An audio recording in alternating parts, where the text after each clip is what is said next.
Welcome back to the Caribou Data Science Channel. Today is Saturday, December 5th, 2020. It's now for the moment you have been waiting for when I unveil my monthly projection for COVID-19 deaths in the U.S. Before we get started, I just want to point out something to you here. This is the Washington University's Institute for Health Metrics and Evaluation website. They're currently predicting, as of December 3rd, they're predicting 538,893 deaths by April 1st in the U.S. But what I want you to see from here is really this line right here. Daily deaths is the best indicator of the progression of a pandemic. Okay? The best indicator. Not hospital beds, not cumulative cases, not cumulative deaths, not daily cases. Daily deaths is the best indicator of progression of a pandemic. You think about it, diseases are measured by deaths and not by cases. Okay? When you think about cancer or heart disease or obesity or diabetes, all we talk about is deaths. We talk about reducing deaths. And often that's through treatment methods. Okay? So the current model that you're having is this here. They're predicting nothing changes, a huge spike. Well, I'm predicting nothing is going to change. I'm just not sure that vaccine is really going to have that big of impact between now and January 1st, or even now and February 1st.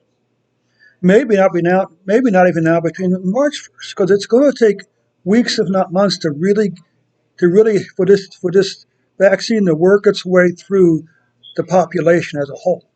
Even to work, plus I also think that a lot of if you pardon the expression, a lot of the easy deaths are already gone. We're doing a better job of managing cases, which results in fewer deaths. Okay, so that's good. Now let's come over here to the model. Let's just load some numbers here, load some numbers there, load some numbers here. Okay. Now let's come down. Let's look at the real numbers here. We're currently averaging 996 deaths per day. Current total is 278,932 deaths. Okay. They first projected 300,000 by December 1st. Okay. Or was it January 1st?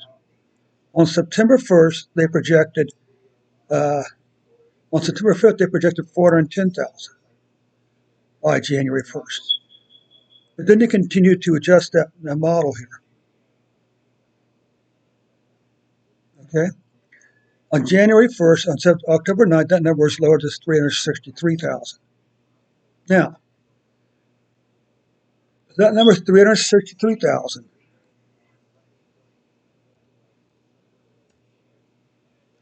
269 minus 278.9.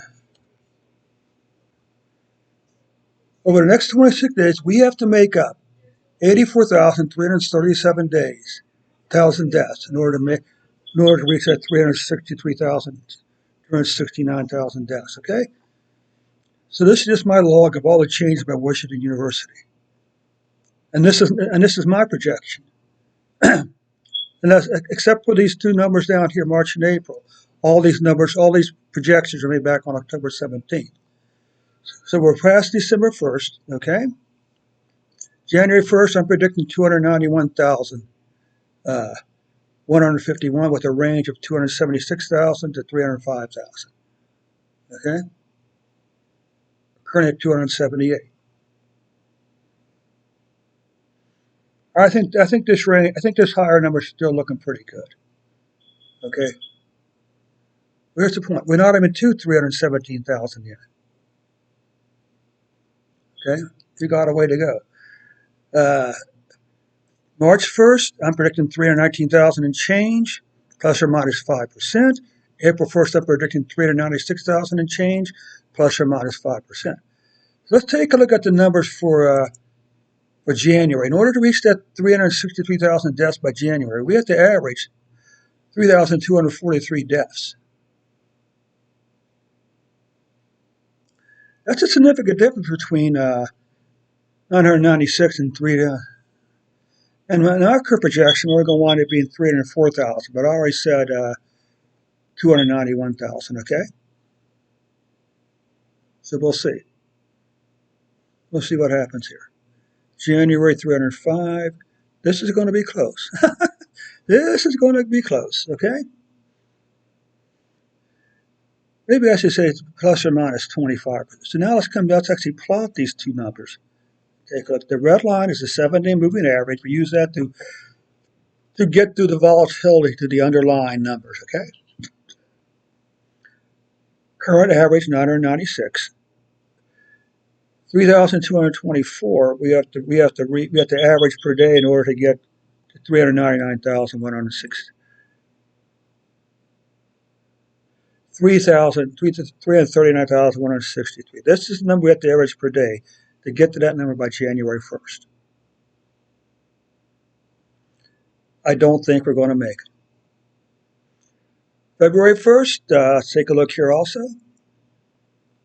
We had to average 2,037 deaths per day in order to reach the number 399,000. Current projection is 337,000. March, let's kind of run this plot here first now.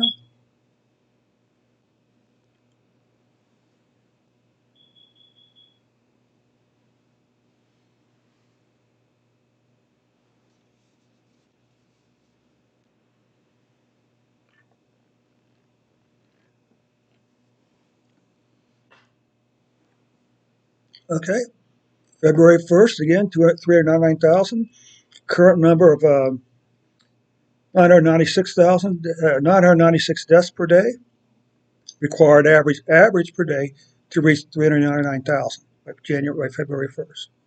Look at all the times we're underneath the average here, and look at this gap between the current average and the required average. Okay, March 1st. Let's run this again. Make sure we didn't miss anything. We have to average 1,839 deaths per day to reach this number of 438,941. Current projected model is 365,000. Let's plot that. We still have this gap. Look at all the days when it was underneath this. Look at the gap between current average and required average. Well, this is going to be the key. Is it going to continue to go up, or is it going to come back down like it did over here? All right.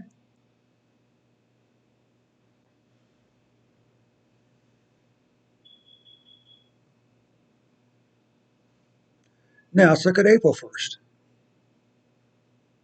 Let's run this. In order to reach this number at 538,000 and change by April 1st, we have to average 2,203 deaths per day. We're only averaging currently 996. At that 996 projection, we've got 396,000 and change by April 1st. Let's plot this numbers here now. Once again, the moving average. But look, this is where we're at right here. The blue line. We have to average up this line every single day. Okay. So we'll see what happens the next day or two. We should know exactly what's going on maybe by the end of next week. Okay. So what's the message? The message for today is don't give up hope. That's the first message. Second message is take the steps needed to protect yourself. Third, turn off the TV set. Do not pay any attention to what the media is telling you, because they're only giving you half the knowledge. They're only giving you the most drastic numbers. Okay? They're not going to talk about the average number. They're not going to talk about the average number of deaths per day. They're not going to talk about the deaths per day. They're not going to talk about any single day unless they perceive it as being a new high. Okay? So anyway, I hope this to me, this model is still very encouraging. Okay? And I hope it's encouraging you. If it's encouraging you, then go and share this video with one of your friends who may be suffering from a little depression, who's fearful of this pandemic. Okay? And most of these deaths, by the way, are still going to be people 55 and older. Keep that in mind also. But it remains to be seen how long it's going to take effect for the virus vaccine to really start making a difference in the number of deaths. I personally think it's not going to happen in a month. maybe not in 6 months. It's going to depend strictly on how the governors choose to distribute the vaccine. All right, keep that in mind. So anyway, thanks so much for your time. Again, I hope this is encouraging you. It's certainly encouraging to me. I tend to ignore daily numbers in view of a trend. So anyway, thanks so much for your time. We'll catch you on the next report.